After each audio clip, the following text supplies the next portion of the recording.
நீங்களாம் கிறிஸ்தவங்க நல்லா ஜெபிக்க மாட்டேங்கிறாங்களாம், வன்முறையெல்லாம் செயல்படுறாங்க.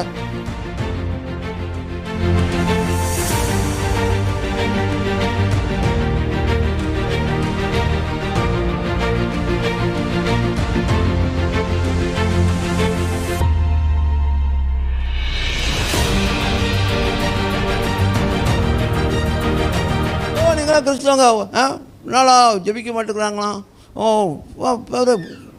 வன்முறையெல்லாம் செயல்படுறாங்க. சிம்பிளாக சொல்லுங்கள், ஏங்க கிறிஸ்தவங்களாம் இப்படிலாம் வன்முறையெல்லாம் பாருங்கள். இப்போ டேவிட்டு வேறு யார், ஜானு, எல்லாம் அப்போஸ்தலர் பேருங்க. ஜானு, பீட்ரு, கத்தி பீத்துறான். சரியா? அப்போ நீங்கள் என்ன சொல்லலாம், அப்படி கேளுங்க, அப்படி ஒரு கால் யாரும் உங்கள்கிட்ட கம்ப்ளைண்ட் பண்ணுறாங்க வச்சுங்களேன், என்னங்க கிறிஸ்தவங்களாம் இருக்காங்க, எல்லாம் சேர்ச்சுக்கலாம், இப்படி கிறிஸ்தவங்களாம் இப்படி பண்ணிக்கிட்டு இருக்காங்க அப்படின்னு சொன்னால் ஒரே ஒரு காரணம் செய்யுங்க, அவங்க சார்பில் உங்கள்கிட்ட மன்னிப்பு கேட்டுக்கிறேன், முடிஞ்சு, அவ்வளோதான். அவங்க அப்படி இருக்கக்கூடாது, ஆனால் அவங்க பண்ணுறது உங்களுக்கு இடைஞ்சலாக இருந்தால் அவங்க சார்பில் நான் உங்கள்கிட்ட மன்னிப்பு கேட்டுக்கிறேன், முடிஞ்சு, டன். அது ஆர்கியூ பண்ண வேண்டிய அவசியமே இல்லை.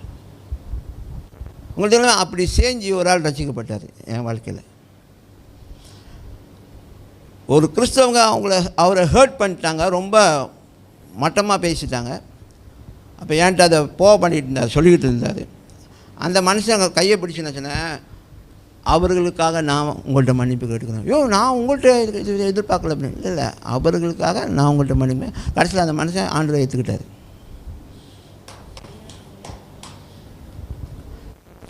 ஜஸ்ட் a simple act, அவ்வளோதான். அங்கே போய் ஆர்கியூ பண்ணிட்டுலாம் இருக்க வேண்டிய அவசியமே இல்லை. ஆமென்.